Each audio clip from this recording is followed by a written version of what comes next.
Congratulate all of you on your beautiful films. This is one of my favorite shorts blocks in the festival. It's such a diverse collection of stories, of tones, of characters, and it's, go for it.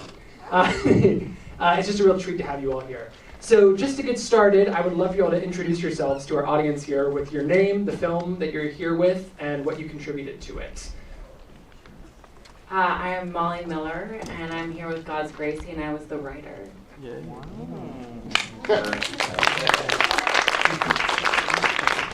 I'm Chateau Bezerra, and I was the director of God's Gracie. I'm Mandy Shen. I'm the editor of the Outdooring. Hi, my name is Maxwell Day. I'm the writer-director of Outdooring. I'm Joanne Ben-Lila, and I'm the writer-director of Starboy. I'm Christopher Manning. I'm the writer, director, and producer of Isha. Hello, I'm Adriana. I am the director and writer of The Bonnie Lady, La Flaca. I'm Thiago, I'm the writer-director of La Flaca, the Bonnie Lady with the Dream. So I'm curious first to y'all, for God's Gracie, why did you choose to spread the gospel in the story through a child's perspective? And for Starboy, I'm curious to know what it is about this fundamental question in the Kabbalah with this trans queer character. Why ask this question? So we'll start with God's Gracie. Okay, yeah. So God's Gracie, I think that right now when we look at a lot of conservative people and their perspectives, we're seeing them in this very black and white lens.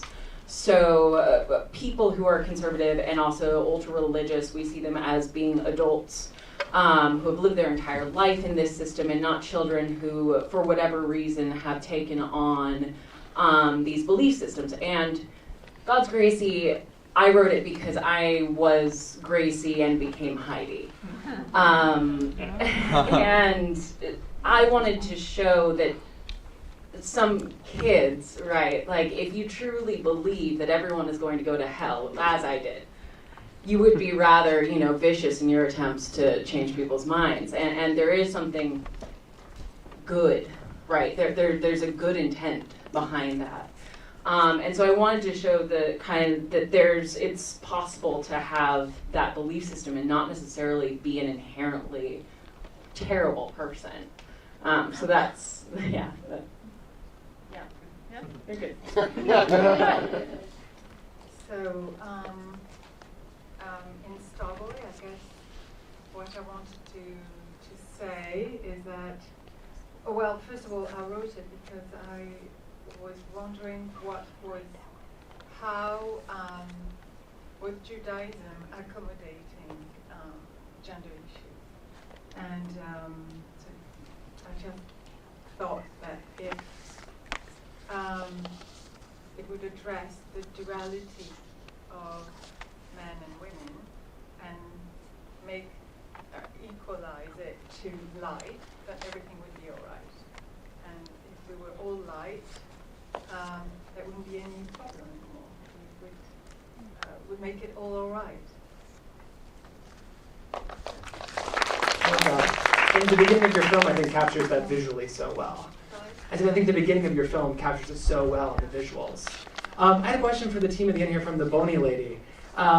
It's such a fascinating film. It's sort of a docu-narrative hybrid, and I'm curious why you decided that was the right approach to tell this story, with some elements of narrative as well as some elements of documentary. Well, for starters, we have a thing that we don't see storytelling as different from documentary or fiction. I mean, cinema is a way of telling a story, and when we approached the story by Ellie, the script actually was really based on her own experience. So the script was already based on this threads she went through, and it was basically read through. But at the end, we had the crazy idea of filming this in a Mexican party where I'm Mexican. It's all nuts. It's crazy. So it gets everything out of control. And at the end, the developing of the film, I mean, when we started editing, it actually happened. I mean, she was present the day we were filming it in the party. So I think fiction and reality got mixed on the process, and we embraced it. We thought it was the genuine way of telling that story that way. So it's a bit of a mix. I think you can tell how it's edited, you know, with the voiceover and the documentary part that is we're shooting the party as it is. But we thought it was the most genuine way of telling the story of this character was this way, you know, in her way of seeing life and okay.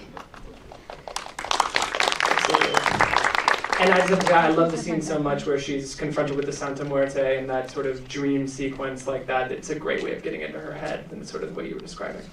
I have a question for Maxwell for outdooring. So, you know, on paper, when you look at this religious custom, this baptism, I don't automatically jump to any element of kidnapping or theft. And I'm just curious, where did this unique angle on the story come from? How did you take outdooring and make it into outdooring on screen? It started off just with, first, when I was deciding what story to tell, processing what it was like for me to come out and wanting to tell a story that I could pair with a genre that also didn't let me off the hook. And I thought a heist would be a really cool way to do that. I need the audience to go with the protagonist when they're trying to commit a crime, but you're rooting for the protagonist because you understand where they're coming from. And I thought it would be a cool way just to complicate everyone involved, going about it in that way, so that was okay. There's such a great tension to the film as well, especially in the car at the end. You realize that you have been rooting for this the entire time, and now you're sort of faced with a dilemma. A question for Christopher down there. Your lead actors are so engaging, and I just have to know as a director what your approach was with them to gain that intimacy, and also the casting process as well. I'm just curious to know how you got these two performances out of those actors. Clearly you're very gifted with actors. Well, that's a long story, actually. The first thing I'll say, actually, because I think it's an opportunity to say it, we actually really struggled casting Isha. I had two phenomenal casting directors, one in Romania who cast God's Own Country, which we remember from a year ago, and then this great woman in London, Amanda Tabak. So they were really committed, which was helpful because we actually lost, I offered the role to 3 different people, so the role of Rami and then also the role of the boyfriend. And we had problems both in Romania and in England with the actors changing their mind basically after accepting the role. I was casting on the Friday that we were shooting for the boyfriend, so it was really challenging. I should also say Maya Morgenstern, actually, the mother, she has been in over 70 films and she brought a lot. And most of I think what you see on the screen actually comes out of a lot of conversation. When I work with actors, I think it's, for me, the most important thing is to create the place that they exist in the character, and then to actually do as little as possible on set with them. So most of our rehearsal time was basically that. It was about backstory and motivation and character and that kind of thing. Tried to manipulate it as subtly as possible. It shows. I think we have time for one more question from the audience, if we have any questions out here. Anyone? Great, then I get to ask one more question. This is a question for everybody all the way down. I'm curious, making this film, what you learned about yourself as an artist, as a writer, as an editor, as a director. Share with us something that you learned on the production of this film, or before production of the film, in your case. But what did you learn about yourself as an artist? I think I came to understand myself as a child a bit more, and have a bit more compassion for her. So that was my learning experience. Oh man, I'm not prepared for this kind of question. Yeah, I guess what I learned, is pushing myself for as far as like you go to like just be ambitious and see where it fails, where it breaks. And I think that's important to me, like know where things break, and then just learn that for the next one. Well, I think for an editor, my learning experience is like sometimes cutting out some stuff in the film is not necessarily a bad thing. When you try to express too much in a film, you probably won't. It probably won't work well. But if you cut something out, it probably make you express your ideas more clear. So that's my learning experience. I would say the same vulnerability and openness I'm asking for my actors, I also have to bring on set. And I also have to ask that from my crew, everyone across the board. I find everything that happens seeps into the film somehow, even the things I don't think people notice, somebody will pick up on it.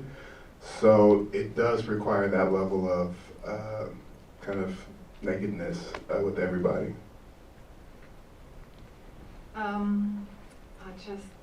I think what I've learned the most is to trust your instinct. I don't know, it's a bit of a cliche, but it's the truth. And to not be afraid to cut the script as much as possible, because there's never enough time to film, to shoot. Yeah, this is a great question, by the way. I think this was on Twitter, and I really, with Outfest, and it got me thinking. I thought we should all write a journal of our film with this question afterwards.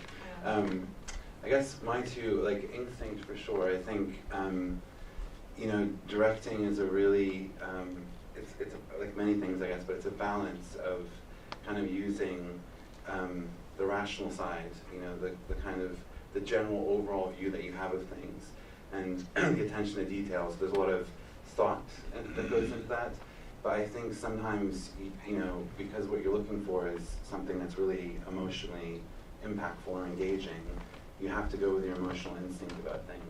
Even when you look around and you can tell people are questioning you. I think the other thing too I would say is that, like very personally, I think I learned that to be open to the unexpected, because you will absolutely encounter it on every stage of the project. And if you aren't, then I think it does have a negative impact on the film, a bit like what we were just saying about how everything gets into the film. So I guess I'll try to be more open next time around, less rigid.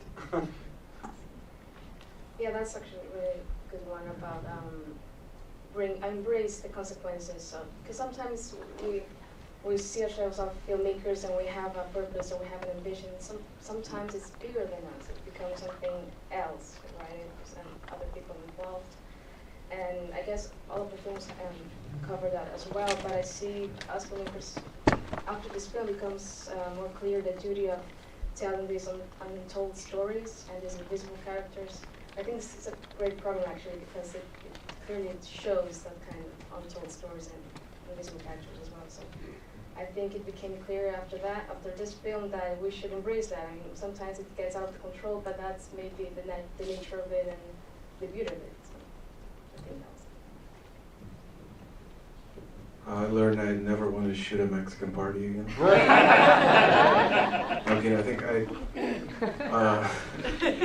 I learned. I think you have to have a deep respect and involvement with your subjects, at least for this type of film, where there's real people involved, and their life stories, just like Jerna was saying, a lot of times they're untold, and when you're approaching them and when you're bringing those stories that sometimes are traumatic, like she's an immigrant and there's a lot of struggles for her, I think I have to have a lot of respect for that. But it's important to tell those stories as well. After that, I feel more attracted to telling that type of story. Well, thank you all so much for sharing so much just now on that last question and throughout this, and thank you for sharing these beautiful films with us. And I would love to just give them one more big round of applause.